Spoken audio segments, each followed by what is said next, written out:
बिस्मिल्लाहिर्रहमानिर्रहीम। अस्सलामु अलैकुम वरहमतुल्लाहि वबरकातुहू।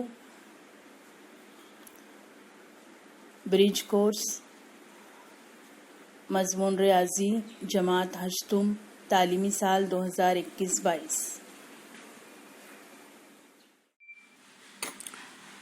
दिन 26वां जमात हश्तुम मज़मून रियाजी जुज़्व बैंक का लेन देन और ज़ैली जुज़्व मुफ़रद सूद।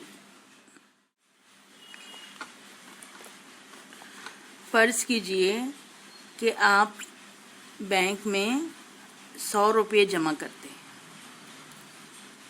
मुद्दत है उसकी 1 साल।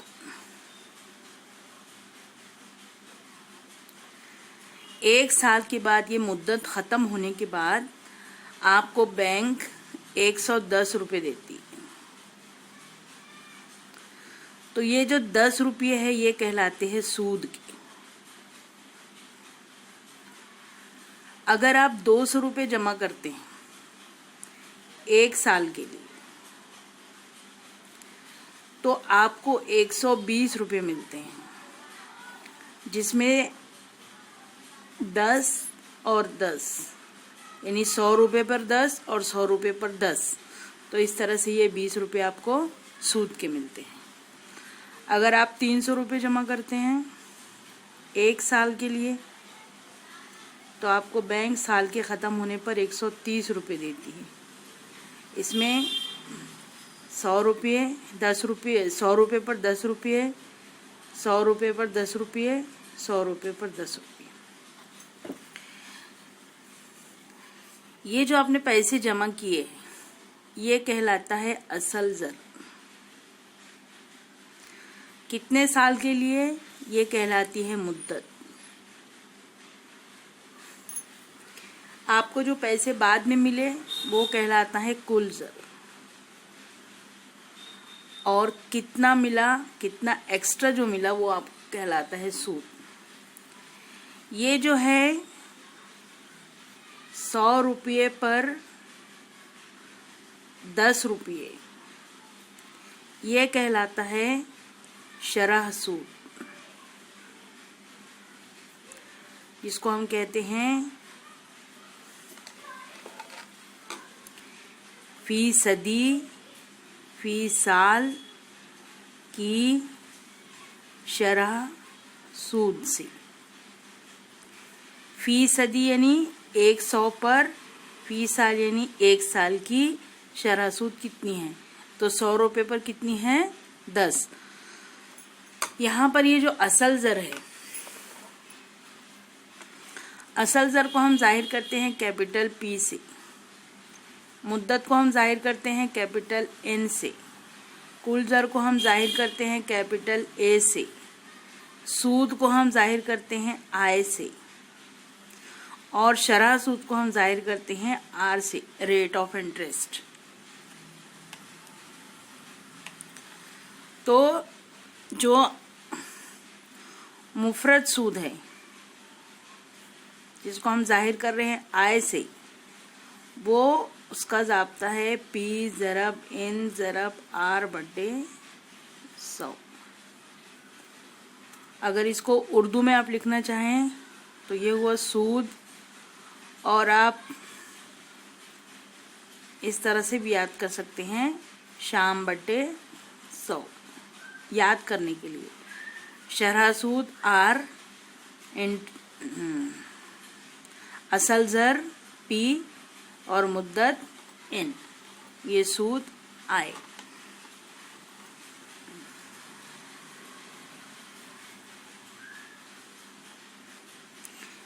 आप चाहें ये ज़ाब्ता लिखें या ये ज़ाब्ता, ज़्यादातर आप इसका इस्तेमाल कीजिए क्योंकि आगे आपको इसका ही इस्तेमाल करना है।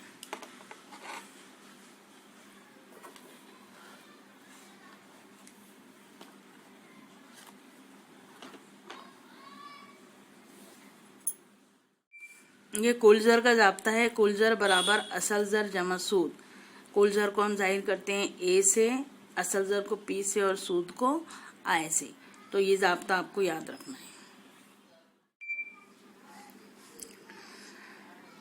यहाँ देखिए एक मिसाल है।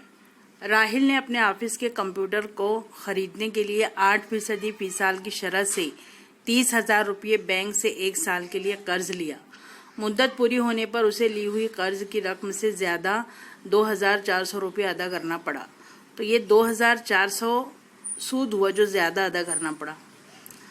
यहाँ पर अगर आप देखेंगे 8% फी साल की शरह, तो 8 जो है वो आर है। 30,000 रुपये उसने बैंक से कर्ज लिया, तो ये 30,000 जो है ये पी है। इसके साथ 1 साल के लिए कर्ज लिया, तो 1 साल मुद्दत है। अब हम देखेंगे कि ये 30,000 और ये 8 की मदद से हम 2,400 सूद हासिल कर सकते हैं क्या। आर बराबर है 8% फी साल की शरह, पी बराबर है 30,000 और एन बराबर है 1 साल। आई बराबर हमको मालूम करना है। आई का जाब्ता क्या है? आई बराबर पी ज़रब एन ज़रब आर बटे 100। पी कितना है? 30,000। एन कितना है? 1 साल। आर कितना है? 8 बटे 100।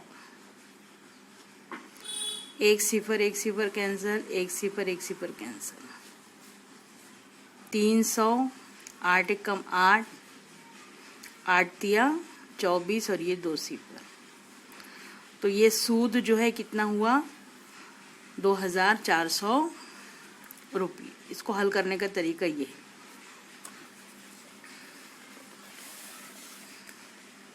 यहाँ पर देखिए, अब अगर मुद्दत लिखना है तो मुद्दत हम लिखेंगे 1 साल।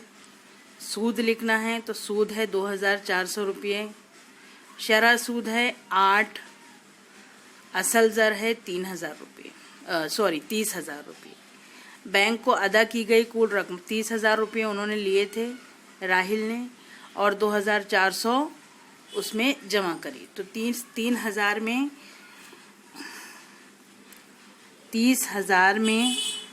2,400 रुपये जमा करना है। ये कहलाता है ए, यानी कुल ज़र। तो कुल ज़र का ज़ाब्ता क्या है? ए बराबर पी जमा आई। ये ध्यान में रखना आप। 0 0 4 2 और ये 32,400 रुपये बैंक को अदा करना पड़ा। तो इस मिसाल के ज़रिए हम आपको ये PNR इसको लिखना और इसके सवाल को हल करना, कुल ज़र मालूम करना, ये तीनों टॉपिक को समझाएं। यहाँ पर है, आइए मश्क करें। जलील अहमद ने 2 साल के लिए 10% फी साल की शरह से बैंक से 60,000 रुपये कर्ज लिए। उन्हें मुद्दत ख़त्म होने के बाद कितना मुफरत सूद अदा करना होगा, ज़ाब्ते की मदद से हल कीजिए। ये मुफरत सूद का ज़ाब्ता है पी ज़रब एन ज़रब आर बटे 100। 2 साल तो 2 क्या हुई मुद्दत, 10% फी साल की शरह तो 10 क्या हुआ आर, 60,000 तो 60,000 हुआ पी। तो यहाँ पर आपको ये कीमतें रखकर ये सवाल को हल करना है।